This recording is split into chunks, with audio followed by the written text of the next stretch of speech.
Hello दोस्तों, स्वागत है आपका कर्ण IAS PCS एकेडमी के daily morning practice session at 6 AM में। मैं कर्ण। हम लोग जो शिक्षक भर्ती है तो प्रैक्टिस सेट देख रहे हैं, उसका सेट नंबर 8 है। जी हाँ, सेट नंबर 8 है। और किस पब्लिकेशन का ये? तो रुक्मिणी का है। इससे पहले 1 to 7 सेट अपलोड किया जा चुका है, जिसका PDF आपको कर्ण IAS PCS एकेडमी के टेलीग्राम ग्रुप में मिलेगा और उसका लिंक आपको डिस्क्रिप्शन में। साथ ही साथ ये आपको शाम में 6 बजे किरण पब्लिकेशन का, जी हाँ 6 PM में आपको किरण पब्लिकेशन का डेली बेसिस पे एक सेट अभी कराया जा रहा है। उसे भी आप देखना चाहते हैं तो ज्वाइन कर सकते हैं। 41 चूँकि हम लोग GK GS देखेंगे और मैथ रीजनिंग का PDF आपको, इसका जो मैथ एंड रीजनिंग है उसका PDF आपको टेलीग्राम ग्रुप में मिल जाएगा। क्वेश्चन है, शाहजहां के शासन काल में कौन सी विदेशी यात्री भारत आया था? कौन आया था? ऑप्शन बी कौन है? मनुची। कौन है? मनुची। 42 नंबर, भारतीय सिविल सेवा किस गवर्नर जनरल के शासन के दौरान आरंभ हुई थी? तो ये हुआ था लॉर्ड कॉर्नवालिस, यानी ऑप्शन बी लॉर्ड कॉर्नवालिस के शासन काल में हुआ था। इसका जो कार्यकाल है ये कब से कब तक है? तो 1785 से 1793। इसका एक और इम्पॉर्टेंट जो पूछा जाता है, जो अस्थाई बंदोबस्ती था यानी परमानेंट सेटलमेंट, वो भी इसी के शासनकाल में आया था। दूसरा डलहौजी, इसका शासनकाल कई बार पूछा जाता है। इसका कब था? तो 1848 से 1856। कब से कब तक है? 1848 से 1856। नेक्स्ट क्वेश्चन नंबर 43, वर्ष 1904 में क्रांतिकारियों की गुप्त संस्था के रूप में अभिनव भारत की स्थापना किसने की थी? ये किए थे ऑप्शन बी विनय दामोदर सावरकर, यानी BD सावरकर। और इनका सावरकर जी का जयंती महाराष्ट्र सरकार ने मनाने का निर्णय लिया है। क्वेश्चन नंबर 44, निम्नलिखित में से कौन कैबिनेट मिशन के भारत पहुंचने पर भारतीय राष्ट्रीय कांग्रेस का अध्यक्ष था? तो उस समय अध्यक्ष थे ऑप्शन ए कौन सा? तो अबुल कलाम आजाद जी। चूंकि आपको ध्यान इस बात को रखना है कि कैबिनेट मिशन भारत कब आया? तो आया है 1946 में, मार्च 1946 में आया। और चूंकि 1940 से ही ये 1946 तक क्या थे? कांग्रेस का अध्यक्ष थे। कौन? अबुल कलाम आजाद जी। और साथ ही साथ आज़ादी से पूर्व कांग्रेस के सर्वाधिक लंबे समय तक रहने वाले जो अध्यक्ष हैं वो अबुल कलाम आजाद जी हैं। नेक्स्ट क्वेश्चन नंबर 45, हरमट्टन पवने किस मरुस्थल से चलती है? ये चलती है ऑप्शन सी कहाँ से? सहारा मरुस्थल। और ये दक्षिण अफ्रीका के किस पार्ट से चलती है? तो ये है मेनली नॉर्थ वेस्ट वाला, ठीक है, यहाँ से ये चलती है। नेक्स्ट 46, श्रीहरिकोटा द्वीप किसके निकट अवस्थित है? यह अवस्थित है पुलिकट झील, option B. Next question number 47, जो स्थान 1 है वो क्या दर्शा रहा है? जो स्थान 1 है वो दर्शा रहा है दून घाटी, ऑप्शन बी। अब देखिए, अगर आपको मैप याद हो तो यहाँ पे जो पश्चिम, ये जो चंपारण जिला है, यानी चंपारण जिला, इसमें मेनली क्या देखा जाता है कि ये जो हिमालय का पार्ट है, जी हाँ, हिमालय के जो शिवालिक का क्षेत्र है, यानी सबसे निचला गिरिपद क्षेत्र, उसी का ये पार्ट है। और ये 3 अलग अलग भागों में विभाजित है। पहला सोमेश्वर की श्रेणी, जी हाँ, बिहार का जो सबसे ऊंचा स्थल है, ऊंचाई वाला 874 मीटर का, ये किसका पार्ट है? तो सोमेश्वर के श्रेणी से। दूसरा रामनगर दून, क्या है? रामनगर दून। और तीसरा हरहा घाटी, ठीक है, तीसरा क्या? हरहा घाटी। 1-2 सवाल और बनता है जो आपको यहाँ पर देख लेना है। पहली बात, जो दक्षिण बिहार है इसका निर्माण बिहार में सबसे पहले हुआ, यानी पूरे बिहार को देखा जाए तो सबसे पहले निर्माण किसका हुआ? तो दक्षिण बिहार का। और किस क्रम का ये पार्ट है? तो धारवाड़। किसका है? तो धारवाड़ क्रम की ये चट्टान है। दूसरा नंबर पर कौन हुआ? तो दूसरा जो हुआ है वो ये इलाका है, इसमें 2 जिला है। कौन कौन? एक तो कैमूर है, क्या है? कैमूर। और दूसरा रोहतास। और ये किस श्रेणी का है पार्ट? तो ये बिंद का। किसका पार्ट है ये? तो बिंद का ये पार्ट है। इसका निर्माण हुआ दूसरे बार में, यानी दूसरे नंबर पर किसका निर्माण हुआ? तो बिंद का, ठीक है। और तीसरा नंबर पर किसका हुआ? तो तीसरा नंबर पर हुआ ये जो हिमालय का क्षेत्र है, हिमालय का पार्ट है, यानी चंपारण जिला वाला, उसका। और हिमालय के नदियों द्वारा लाए गए निक्षेप से बिहार के गंगा के मैदान का निर्माण हुआ है, और ये इसके क्रम निर्माण के क्रम पर ये कौन सा स्थान पर है, तो चौथा। आप याद कैसे रख सकते हैं, तो आप अपने राइट हैंड साइड से शुरू कीजिए, 1 नंबर, यहाँ पे 2 नंबर, यहाँ पे 3 नंबर, और अंतिम में गंगा के मैदानी इलाका। नेक्स्ट क्वेश्चन नंबर 48, भारत के उत्तर पश्चिम भाग में शीतकाल में निम्न में से किस कारण से वर्षा होती है।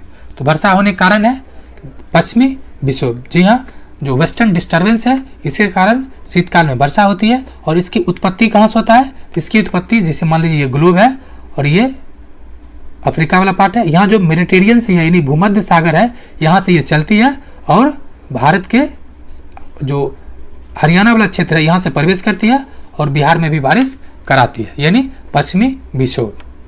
और ओवरऑल भारत में सर्वाधिक वर्षा होता है वो किसके वजह से, तो भारत में जो सर्वाधिक वर्षा होता है वो होता है दक्षिण पश्चिम मानसून, यानी ऑप्शन सी के अनुसार। लेकिन आंसर क्या होगा आपका, ऑप्शन ए।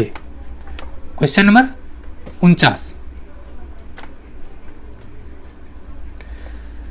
भारतीय महासागर में सबसे छोटा द्वीप देश कौन सा है। तो सबसे छोटा द्वीप कौन सा है, तो यह है ऑप्शन ई हो जाएगा।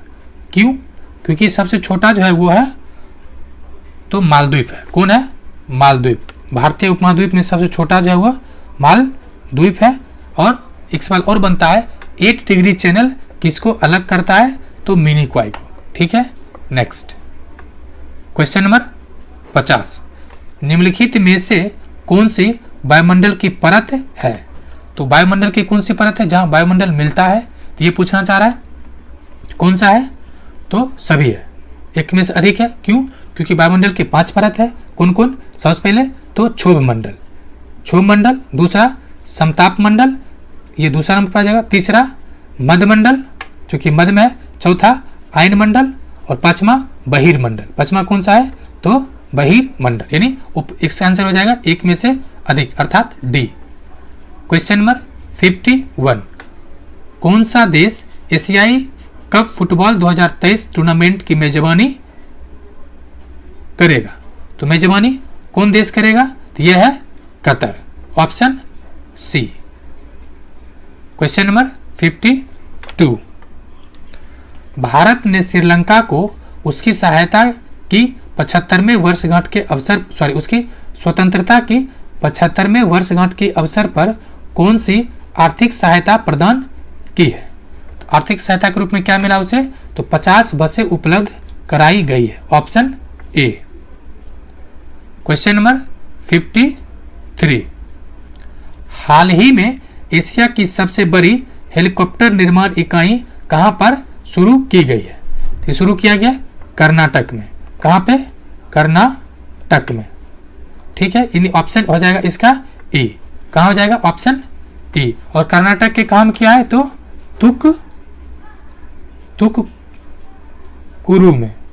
तुककुरु में किया गया, और एशिया का ये सबसे बड़ा है। नेक्स्ट क्वेश्चन नंबर 54, वर्तमान में महाराष्ट्र के राज्यपाल कौन है।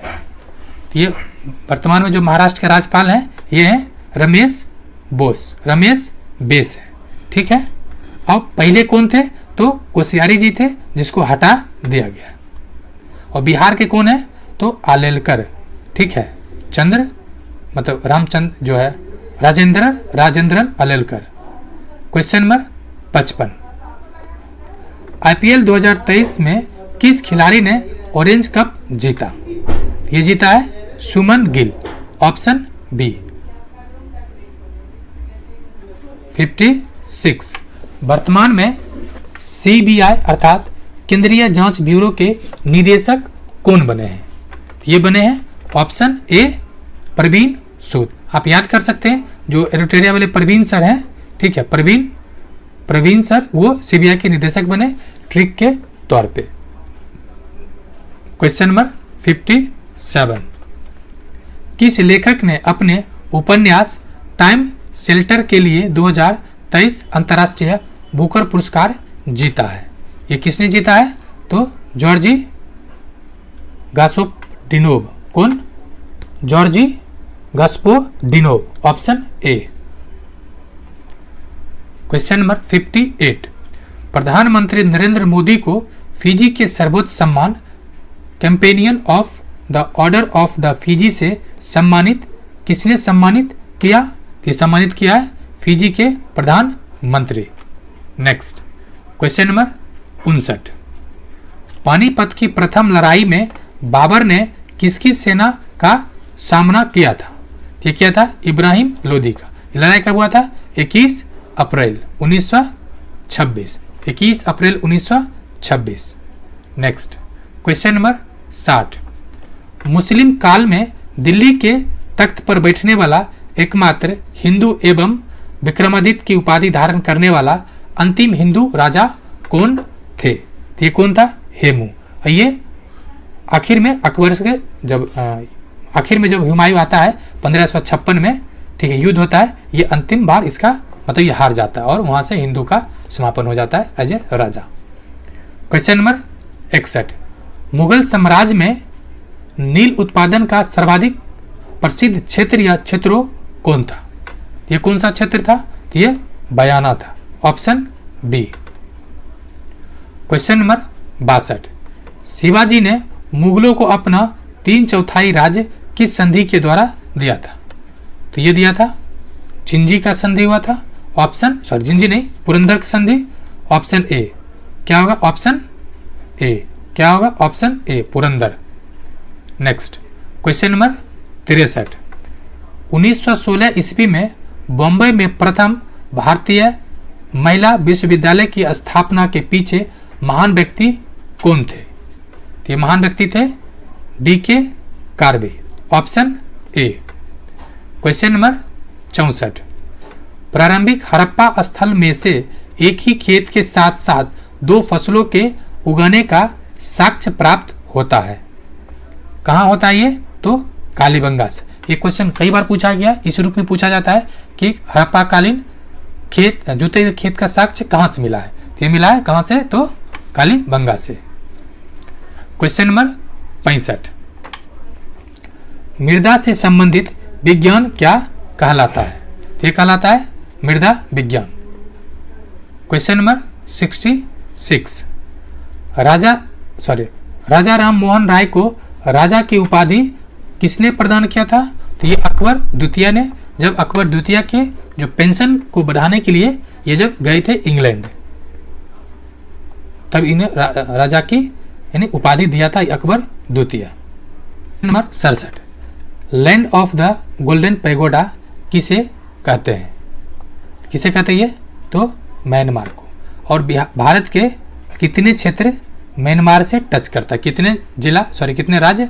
ऊपर कौन सा है? अरुणाचल प्रदेश। नीचे नागालैंड, नाग है, उसके पास क्या है? मणि है, और फिर मणि है तो मजा ही मजा नहीं, मिजोरम। यानी ये 4 कितने राज्य? 4। कौन कौन? अरुणाचल प्रदेश, अरुण पास क्या? अरुण पास है नाग, नाग पास क्या? मणि, और जब मणि आ गया तो मोजा ही नहीं, मिजोरम। ये चारों टच करता है। क्वेश्चन नंबर 68, ऑन्कोलॉजी किसका अध्ययन है? तो ऑन्कोलॉजी किसका अध्ययन है? तो यह है कैंसर का। Option B. 69, निम्नलिखित में से कौन सा पश्चिमी घाटों के लिए प्रयुक्त स्थानीय नाम नहीं है? तो कौन सा नहीं है? तमिलनाडु की इलायची पहाड़ियाँ। ये इलायची पहाड़ियाँ केरल में, ना कि तमिलनाडु में। ठीक है, ये गलत है। बाकी महाराष्ट्र की सह्याद्री ये सही है। कर्नाटक की नीलगिरी, जैसे नीलगिरी में तमिलनाडु भी है, बट ऑप्शन कौन सा? ये भी सही है। और अर्थात इसका क्या हो जाएगा? आंसर सी होगा, और बाकी दोनों सही है। क्वेश्चन नंबर 70, भू प्रॉपर्टी की संरचना में अवक्र की मात्रा लगभग कितनी होती है? ये मात्रा होता है लगभग 4%, यानी 4%। क्वेश्चन नंबर 71, डैश पर्वतमाला व्यवहारिक रूप से उत्तर और दक्षिण भारत के बीच सीमा का निर्माण करता है। कौन कह रहा है? डैश पर्वतमाला उत्तर और दक्षिण भारत के। ये कौन सा क्षेत्र है? तो यह है ऑप्शन सी बिंद। जी हाँ, अगर आपको पूरे भारत का याद मैप हो, क्षेत्र है ऊपर वाला, ये बिंद है। थोड़ा बड़ा हो गया, एक सेकंड फ्रेंड।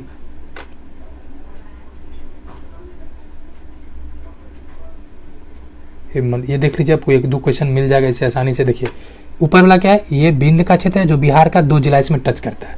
उसके अलावा नीचे कौन सा है, तो फिर नर्मदा नदी है, उसके नीचे सतपुरा, उसके नीचे फिर आ जाएगा यहाँ पर अजंता का पहाड़ी, फिर यहाँ पर आ जाएगा नीलगिरी का, फिर यहाँ पर दंडकारण्य आ जाएगा, ठीक है, फिर यहाँ पर छोटा नागपुर। तो ये आपको ध्यान से देखना है। तो ये क्या आ जाएगा, आंसर आ जाएगा इसका बिंद। सह्याद्री कौन सा है, तो सह्याद्री है ये महाराष्ट्र वाला क्षेत्र। क्वेश्चन नंबर 72, निम्नलिखित में से किस संविधान से भारतीय संविधान में विधियों के समान संरक्षण की मतलब समान संरक्षण को अपनाया गया है? ये किसको अपनाया गया, कहाँ से? तो ये ऑप्शन सी अमेरिका से। कहाँ से? ऑप्शन सी अमेरिका से। और अमेरिका से और क्या लिया गया है, तो मूल अधिकार, उसके अलावा उपराष्ट्रपति का पद, उसके अलावा जो न्यायिक पुनर्विलोकन है, जी हाँ, मतलब न्यायिक पुनर्विलोकन या जुडिशियल रिव्यू, ये भी अमेरिका से लिया गया है। क्वेश्चन नंबर 73, विधान परिषद की सदस्यता के लिए न्यूनतम आयु सीमा क्या है? यह है 30 वर्ष, जबकि वोट देने का अधिकार कितने वर्ष में है? 18 वर्ष। मुखिया यानी ग्राम पंचायत के चुनाव लड़ने हैं तो उम्र कितना है, तो ग्राम पंचायत के लिए 21 वर्ष, राष्ट्रपति उपराष्ट्रपति के लिए 35 वर्ष, और मेंबर ऑफ पार्लियामेंट के लिए, संसद के लिए 25 वर्ष। क्वेश्चन नंबर 74, पृथ्वी की पपड़ी में सबसे ज्यादा पाई जाने वाला धातु कौन सा है? क्या पूछ रहा है, ये धातु पूछ रहा है। अभी ऑप्शन के अनुसार क्या आ जाएगा, एल्युमिनियम। धातु में कौन सा है, एल्युमिनियम। नेक्स्ट क्वेश्चन नंबर 75, कल्याणकारी राज्य संबंधी विचार किसमें दिए गए हैं? तो ये मेनली कहाँ पर है, तो राज्य के नीति निर्देशक तत्व अर्थात डीपीएसपी से। और ये लिया कहाँ से, इसका इंग्लिश में क्या कहते हैं, directive principle of state policy यानी DPSP, directive principle of state policy. और ट्रिक के तौर पे याद कर सकते हैं, ये लिया गया है डी से डायरेक्टिव और आई से आयरलैंड, डी आई अर्थात जो लिया गया है आयरलैंड से, ठीक है। और उद्देश्य का कहाँ से लिया गया है, ये आपको कमेंट करके बताना है। क्वेश्चन नंबर 76, सूर्य केंद्रीय सिद्धांत किस वैज्ञानिक का देन है? सन का जो केंद्रीय सिद्धांत है ये दिया हुआ कोपरनिकस का। ये क्या बोले थे, ये सिद्ध कर दिए कि जो सन है ये स्थिर है और इसके चारों ओर अलग अलग ग्रह क्या कर रहा है, चक्कर लगा रहा है। क्या कर रहा है, चक्कर लगा रहा है। ये किसने कहा था, कोपरनिकस ने कहा था। 77, बॉम्बे हाई किसके लिए विख्यात है? ये किसके लिए विख्यात है, तो पेट्रोलियम के लिए। जी हाँ, ये जो इलाका है ये वाला, ये है बॉम्बे हाई, और ये किसके लिए विख्यात है, तो पेट्रोलियम प्रोडक्ट के लिए। 78, कह रहा है कथन पर विचार कीजिए, बाजार ऋण दान ट्रेजरी बिल आरबीआई को निर्गत विशेष प्रतिभूतियां। अब क्या रहा है, इनमें से आंतरिक ऋण के घटक कौन सा है? तो आंतरिक ऋण के घटक है तीनों ही, मतलब बाजार ऋण से आप आंतरिक ऋण बढ़ा सकते हैं, ट्रेजरी बिल जारी करके बढ़ा सकते हैं, और आरबीआई द्वारा जो विशेष दिया जाता है या फिर जो विशेष प्रतिभूतियां निर्गत की जाती है, जारी की जाती है, इसके माध्यम। यानी आंसर क्या हो जाएगा, इसका आंसर हो जाएगा ऑप्शन बी। क्वेश्चन नंबर 79, निम्नलिखित में से कौन सा क्षेत्र भारत के सकल घरेलू उत्पाद अर्थात ग्रॉस डोमेस्टिक प्रोडक्शन में सर्वाधिक योगदान देता है? तो ये देता है टर्शियरी सेक्टर अर्थात तृतीय सेक्टर। उसके अलावा टॉप पर ये आ जाएगा, दूसरा नंबर पर आ जाएगा उद्योग, और तीसरा नंबर पर आ जाएगा प्राथमिक क्षेत्र। तीसरा नंबर पर ये लगभग अभी 59% पॉइंट कुछ देता है। उसके बाद ये जो द्वितीय क्षेत्र है ये देता है 26% के आसपास, और ये जो है 19% के आसपास। Question number 80, the general theory of employment interest and money. क्या कह रहा है, the general theory of employment interest and money के लेखक कौन है? यह है केन्स, ये इकोनॉमिस्ट है केन्स। क्वेश्चन नंबर 81, कोसी नदी जिसे बिहार का शोक भी कहा जाता है तथा मार्ग बदलने के लिए कुख्यात नदी है, यह गंगा में कहाँ जाके मिलती है या गिरती है? ये कहाँ में जाके मिलती है, तो कुर्सेला नहीं, खगड़िया के, ऑप्शन है खगड़िया के निकट। कहाँ नहीं मिलता है ये, तो खगड़िया के निकट। इसका आंसर पहले देख लीजिए, फिर आप लोग को कमेंट करना, और जरूर कमेंट करना इसको देखने के बाद। कोसी नदी गंगा में खगड़िया के निकट मिलती है। ये फैक्ट गलत है, ठीक है। ये आंसर दे रखा है ए, ये गलत है। एक्चुअली मिलता है कहाँ पे? कटिहार में, ठीक है, कटिहार में। तो आपको ध्यान देना, ये चूँकि टेक्निकल एरर हो गया, बाकी आप देख लीजिए, एक्सप्लेनेशन भी देख लिए कहाँ लिख रखा है, तो कटिहार में, सॉरी खगड़िया में, जो कि गलत है। मिलता है कहाँ? कटिहार में। तो ये आंसर आप लोग देख लिए 81 का खगड़िया नहीं होगा, एक्चुअली में ये इसका आंसर डी होगा। अब देखिए ये 100% कॉपी पेस्ट आंसर है। कैसे? देखिए इसमें चौथा ऑप्शन है ही नहीं, बस उठा पटक कर दिया, इसकी वजह से इसमें थोड़ा सा दिक्कत हो गया, ठीक है। यहाँ पर कुछ और नदी होगा या कोई और जगह होगा, तो ये वजह से हो गया। इसी तरह से आज का जो किरण का सेट था, ठीक है, यानी कल वाला में, उसमें भी कई आंसर गलत था, तो उसको मैंने सुधारने की कोशिश किया। आगे नेक्स्ट क्वेश्चन हम लोग देखते हैं। क्वेश्चन नंबर 82, कावेरी जल विवाद डैश के बीच है। तो ये किसके बीच है कावेरी जल विवाद? तो ऑप्शन ई हो जाएगा। क्यों? क्योंकि ये कर्नाटक और किस नदी के बीच है? तो तमिलनाडु, कर्नाटक एंड तमिलनाडु नदी के बीच है, सॉरी तमिलनाडु राज्य के बीच है। इसमें ऑप्शन कहीं दिख रहा है कर्नाटक, तो कहीं नहीं, यानी कर्नाटक और तमिलनाडु, दैट मीन्स इसका आंसर हो जाएगा ए, ठीक है। नेक्स्ट, और कावेरी को दक्षिण की गंगा भी कहा जाता है, इसको आपको ध्यान रखना है।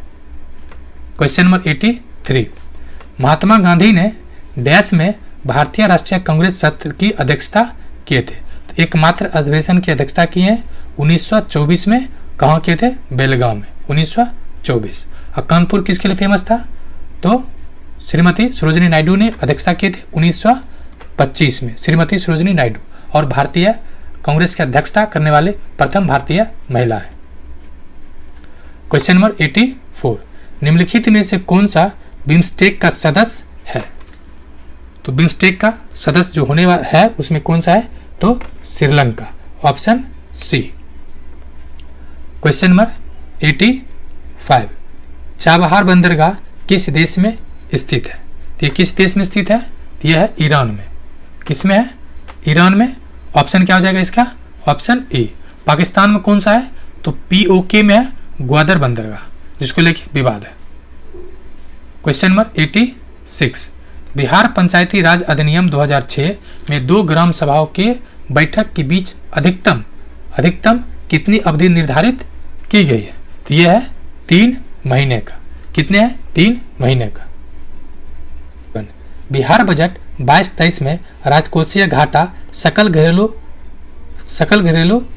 राज घरेलू उत्पाद का जीएसडीपी का कितना प्रतिशत रहने का अनुमान व्यक्त किया गया, और आप इस डेटा को VVI के श्रेणी में रख लें। तो ये कितना है?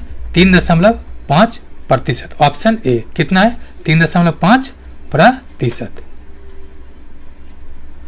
88 नंबर, भारत के महान चित्रकार नंदलाल बसु का निधन बिहार के किस जिला में हुआ था? तो ये हुआ था मुंगेर, ऑप्शन ए। कहाँ हुआ था? तो मुंगेर जिला। 89, निम्न में से कौन सा शास्त्रीय भाषा है? तो ये कौन सा है? तो ऑप्शन डी हो जाएगा, एक से अधिक। मतलब शास्त्रीय भाषा भारत में टोटल 6। अनुच्छेद किस में चर्चा है? तो इसका अनुच्छेद चर्चा है 343 में। किसमें? 343 में। कितने हैं? सबसे पहले देखिए तमिल, संस्कृत, ऐसे देखिए संस्कृत आप पहले छोड़ दीजिए, तमिल, तेलुगु और कन्नड़, इसको मतलब एक साथ कर लीजिए। कौन कौन? तमिल, तेलुगु, कन्नड़, और फिर मलयालम, उड़ीसा, और आखिर में संस्कृत। ये 6 भाषा है टोटल शास्त्रीय भाषा। और एक चीज़ और आपको ध्यान इसमें रखना है कि इसको अनुच्छेद की चर्चा किस में है? तो अनुच्छेद 243 में। और भारत के जो राज्य संघ की भाषा कौन सा है? राजभाषा जो संघ की राजभाषा कौन सा है? तो हिंदी है। राष्ट्रभाषा नहीं है। राष्ट्र एक मतलब भावना है, ठीक है। राष्ट्र एक भावनात्मक चीज़ है, राज्य एक जो भाषा है वो हिंदी है। 90 नंबर, कुचिपुड़ी कहाँ का नृत्य है?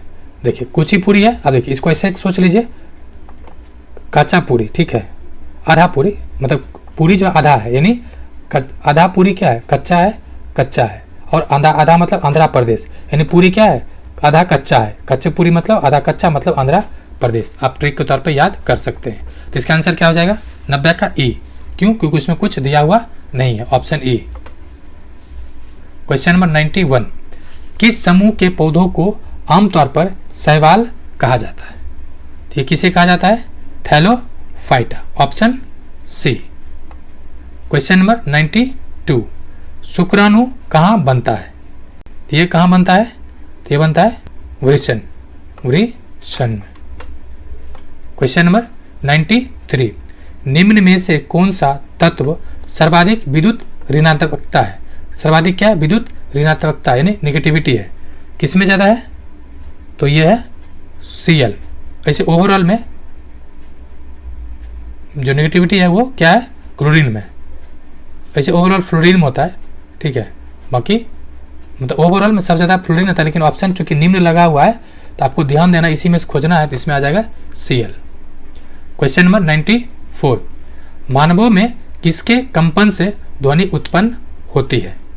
ये किसका कंपन होता है? स्वर रज्जु, ऑप्शन बी। क्वेश्चन नंबर 95, कौन डीएनए का एक हिस्सा है जो एक प्रोटीन के लिए जानकारी प्रदान करता है? क्या कह रहा है? कौन डीएनए का एक हिस्सा है जो प्रोटीन के लिए जानकारी प्रदान करता है?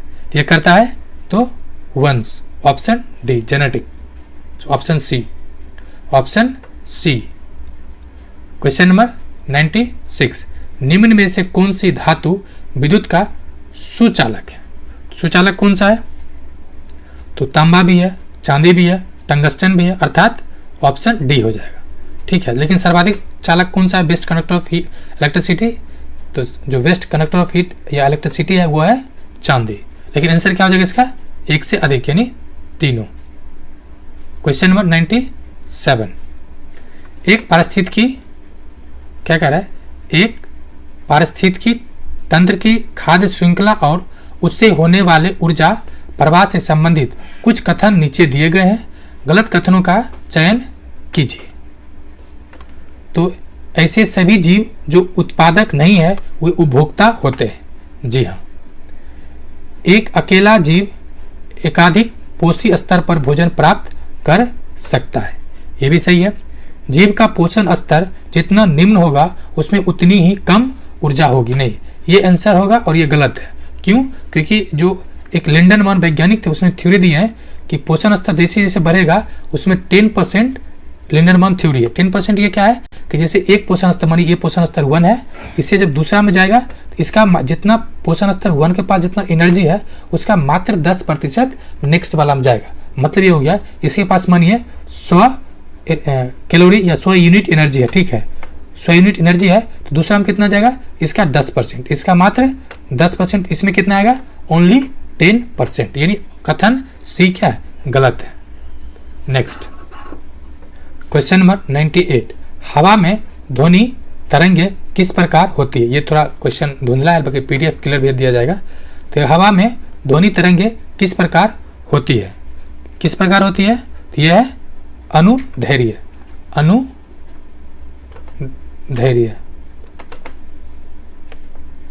नेक्स्ट क्वेश्चन नंबर 99, विविधता यानी डाइवर्सिटी क्या है? तो यह है माता पिता और संतानों के बीच का अंतर। जी हाँ, एक ही प्रजाति के व्यक्तियों के बीच का अंतर। जी हाँ, एक ही माता पिता की संतानों के बीच का अंतर, यानी इसका आंसर क्या हो जाएगा? ऑप्शन डी, एक से अधिक वाला। क्वेश्चन नंबर 100 कह रहा है निम्न में से कौन सा उत्तक युग्म संवहनीय मंडल का गठन करता है? ठीक है, संवहनीय मंडल का गठन करता है, तो कौन सा है? मतलब जो ट्रांसपोर्टेशन का काम करता है, ये करता है जाइलम और फोइलम। जौ से यानी जाइलम जो होता है जौ से जड़, और जौ से जाइलम अर्थात नीचे से जो ले जाता है उसका मेनली काम है जाइलम का, जैसे खनिज लवण, वाटर, और ऊपर से जो चीज़ें आता है उसका मेनली काम क्या है? वो है फोइलम का, ऊपर वाला काम करता है तो फोइलम, यानी आंसर हो जाएगा जाइलम और फोइलम। नेक्स्ट क्वेश्चन नंबर 101, प्रकीर्णित प्रकाश का रंग प्रकीर्णित होने वाले कणों के आकार पर निर्भर करती है। अति सूक्ष्म कण मुख्य रूप से किस प्रकाश का प्रकीर्णन करती है? अति सूक्ष्म कण। किसका करता है ये? तो नीले रंग का, option C, option C. Question number 102, गैसों का कौन सा युग, कौन सा गुण, गैसों का कौन सा गुण इन्हें सुबद्ध बनाता है? कौन बनाता है? एक का हो जाएगा ऑप्शन ए, संपीडन यानी कंप्रेशन। क्वेश्चन नंबर 100, फ्रेंड्स आगे ठीक है, ये एक पेज का ही गड़बड़ है, बाकी इसमें देख लीजिए, चीज आसानी से दिख रहा है। तो 103, कुछ जंतुओं जैसे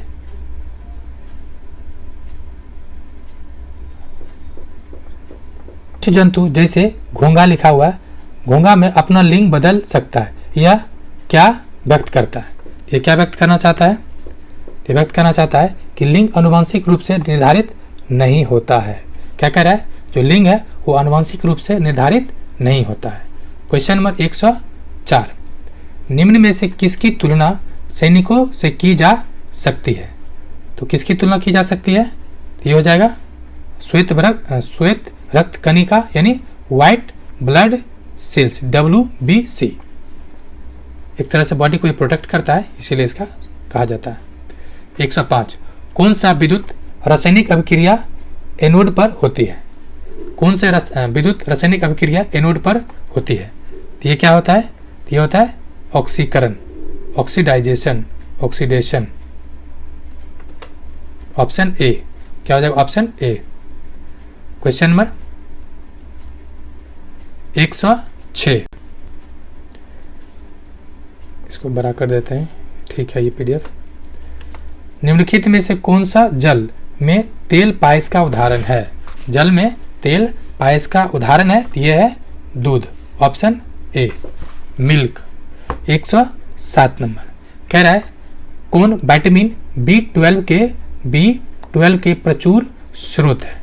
ये स्रोत है बकरी का लीवर एवं spleen, spleen, option A, sorry option C. क्या है? सी। नेक्स्ट 108 नंबर, यहाँ PDF क्लियर आ जाएगा, so don't worry. Question number 108, निम्नलिखित में से कौन सा कथन गलत है? तो चलिए हम लोग खोजते हैं कौन सा गलत है। अधातु ऋण बनाती है, ये सही है। अधातु अम्लीय ऑक्साइड बनाती है, ये भी सही है। अधातु धनायन बनाती है, नहीं। अब देखिए ऑप्शन ए देखिए और ऑप्शन सी देखिए, क्या कह रहा है? अधातु ऋणायन बनाती है या धनायन, मतलब इतना तो क्या है, इसी में से एक कोई गलत है, तो गलत कौन सा है? तो ऑप्शन सी। आंसर क्या हो जाएगा? ऑप्शन सी, बाकी यानी ऑप्शन सी हो जाएगा आंसर। 109 नंबर, जब किसी वस्तु पर ऊष्मा पड़ती है तो निम्न में से क्या होती है? उसका कारण है कि केवल, देखिए केवल शब्द लग जाए तो आपको अलर्ट हो जाना है। केवल पूरी ऊष्मा परिवर्तित होता है, ऐसा कोई वस्तु नहीं है जो पूरा ऊष्मा को परिवर्तित कर दे, तो ये क्या हो जाएगा? ऐसा नहीं है, आंसर है यानी ऊष्मा पूरी तरह से परिवर्तित होता है केवल, ठीक है। ऊष्मा पूरी तरह से अवशोषित होता है या ऊष्मा केवल पूरी तरह से प्रसारित होता है। ये देखिए एक्चुअली तीनों होता है। देखिए एक्चुअली हुआ ये है, ये क्वेश्चन UPSC का है, ठीक है। किसका? UPSC का। वहाँ पे ऑप्शन अलग तरीके से था, लेकिन कॉपी पेस्ट किया गया, इसलिए इसमें से केवल शब्द को हटा दीजिए। अब पढ़िए, ऊष्मा परिवर्तित होता है, ऊष्मा अवशोषित होता है और ऊष्मा प्रसारित होता है। आंसर यहाँ से होगा, केवल शब्द इसमें से नहीं होगा, ठीक है। इसका आंसर हो जाएगा एक से अधिक। और ये जो किरचॉफ का नियम जो है, किरचॉफ का, ठीक है, इसको आपको ध्यान रखना, इसी के नियम के अनुसार है। क्वेश्चन नंबर 110, लुप्त प्राय या दुर्लभ प्रजातियों की सुरक्षा एवं संरक्षण के लिए उन्हें उनके प्राकृतिक निवास से किसी दूर व्यवस्था क्षेत्रों में ले जाने को क्या कहा जाता है? देखिए, एक होता है एक्स सिटू और दूसरा होता है इन सिटू। एक्स मतलब होता है एक्स है, नहीं होता है एक्स, मेरा एक्स है यानी वो पहला वाला यानी बाहर वाला है, ठीक है। यानी दूसरा जगह जब ले जाता है उसको एक्स कहते हैं, और जहाँ पे उसका प्राकृतिक निवास है वहीं पर अगर संरक्षण किया जाता है उसको कहते हैं इन सिटू। ये पूछ क्या रहा है? दूसरी व्यवस्था यानी दूसरे स्थान पर ले जाता है तो उसको क्या हो जाएगा? Option A, ex situ, ex situ, option A. Question number 111, माचिस के तिल्लियों के सिरे पर क्या होता है? तो क्या होता है तिल्ली के सिरा पर? तो होता है ऑप्शन ए लाल फॉस्फोरस और सल्फर। क्या होता है? लाल फॉस्फोरस और सल्फर। नेक्स्ट क्वेश्चन नंबर 112, पृथ्वी पर जीवन की उत्पत्ति के समय क्या अनुपस्थित है? यानी पृथ्वी पर जीवन की उत्पत्ति के समय क्या अनुपस्थित था? तो क्या अनुपस्थित था? तो ऑक्सीजन। जी हाँ, जब स्टार्टिंग में आया था तो वहां पे ऑक्सीजन नहीं था। 113 नंबर, ईस्ट और मशरूम क्या है? ईस्ट और मशरूम क्या है? तो ऑप्शन ई, ये दोनों क्या है? फंगी है। क्या है? फंगी है। ऑप्शन ई हो जाएगा। 14 कह रहा है दर्पण सूत्र के अनुसार गोलीय दर्पण की फोकस दूरी किसके बराबर होती है? तो आपको पहले ये जो दर्पण का सूत्र याद होना चाहिए। इसका होता है 1/u plus 1/v is equal to 1/f। अब क्या कह रहा है? फोकस दूरी किसके बराबर होता है? तो यहाँ से f निकालिएगा। तो आपको f निकालना, इसको क्या कीजिएगा, इसे इसको कैलकुलेट कीजिएगा। तो v plus u/u v equal to 1/f। जब f ऊपर जाएगा तो u भी ऊपर चला जाएगा, यानी ऑप्शन आ जाएगा आपका, क्या आ जाएगा ऑप्शन? इसमें ऑप्शन दिया ही नहीं है, इसको फाइंड ही करना पड़ेगा। मतलब हो जाएगा f बराबर हो जाएगा v/u प्लस v। ये आंसर हो जाएगा। क्वेश्चन नंबर 115, तारों और पृथ्वी के बीच की दूरी को किसमें मापा जाता है? किसमें मापा जाता है? तो प्रकाश वर्ष, लाइट ईयर में। लाइट वर्ष क्या है? तो दूरी का मापन इकाई है। 116, किस ईंधन का उपयोग नाभिकीय शक्ति में होता है? तो किसका उपयोग होता है? तो यूरेनियम का। ऑप्शन सी क्या हो जाएगा? यूरेनियम। नेक्स्ट क्वेश्चन नंबर 117 कह रहा है निम्न में से कौन सा ग्रीन हाउस गैस है? तो ग्रीन हाउस गैस कौन सा है? तो देखिए, हाइड्रोजन है क्या? जी नहीं। नाइट्रोजन है क्या? जी नहीं। नाइट्रस ऑक्साइड है, NO का ऑक्साइड है, नाइट्रोजन नहीं है। ऑक्सीजन है क्या? नहीं है। मतलब इसका आंसर क्या हो जाएगा? ऑप्शन ई, एक से उपरोक्त में से कोई नहीं। ठीक है, मेनली है कौन कौन? CO2 है, ओजोन है, नाइट्रस ऑक्साइड है, मीथेन है, CH4 है, ये सब है। नेक्स्ट क्वेश्चन नंबर 118 कह रहा है चांदी बिजली का श्रेष्ठतम संवाहक है, यानी जो सिल्वर है वो गुड कंडक्टर ऑफ इलेक्ट्रिसिटी, फिर भी इसका उपयोग या इस्तेमाल बिजली के तार को बनाने के लिए क्यों नहीं किया जाता? भाई बहुत महंगा चीज है, रहेगा तो कोई भी लेके भाग जाएगा। दैट मीन्स ये बहुत महंगी है। Option A. क्वेश्चन नंबर 119, इससे पहले आपसे रिक्वेस्ट है, अगर आपने चैनल को सब्सक्राइब नहीं किया और वीडियो को लाइक नहीं किया, प्लीज़ चैनल को सब्सक्राइब करें। अगर आपको 1% भी बेनिफिट हो रहा है, please need to be support and as a subscriber and like. Question number 119, निम्न में से कौन एक सीमित संसाधन है? तो सीमित संसाधन कौन सा है? तो कोयला। कोयला आज न कल खत्म होने वाला है। वहाँ के वर्षा अपक्षेपण ये नहीं समाप्त होगा, वायु ये कभी समाप्त नहीं होगा। आंसर हो जाएगा ऑप्शन ए। क्वेश्चन नंबर 120, निर्मित भोजन पत्तियों से विभिन्न भागों में किसके द्वारा ले जाया जाता है? यानी जो भोजन बन जाता है पत्ती में, वो किसके द्वारा ले जाया जाता है? तो आपको बस इस बात को ध्यान रखना है कि जो भोजन है, ठीक है, वो किसके द्वारा लिया जाता है? तो फोइलम। आपको ध्यान क्या रखना, भोजन कहाँ बनता है? तो ऊपर में, पत्ती में। और आपको मैं कई बार बताया आज के वीडियो में, जौ से जाइलम और जौ से जर, यानी जाइलम और जर नीचे है और भोजन बनता है ऊपर, तो ऊपर से नीचे कौन आएगा? तो फोइलम। Option A. इस तरह से फ्रेंड्स 120 क्वेश्चन का जो जीके जीएस पोर्शन कंप्लीट है। ये आप लोग जो आंसर देखना चाहते हैं केवल उनके लिए है। ये आंसर देख लीजिए, स्क्रीनशॉट ले लीजिए और आप सेट प्रैक्टिस कर लीजिए। सेट कहाँ मिलेगा आपको? तो कर्ण IAS PCS के टेलीग्राम ग्रुप में, जिसका लिंक आपको डिस्क्रिप्शन मिलेगा, या आप सर्च कर सकते हैं कर्ण IAS PCS एकेडमी। वहाँ के इसका मैथ रीजनिंग का डिस्कशन पूरा पार्ट कवर किया गया है, जिसको आप देख सकते हैं। वीडियो देखने के लिए शुक्रिया एंड जय हिंद फ्रेंड्स।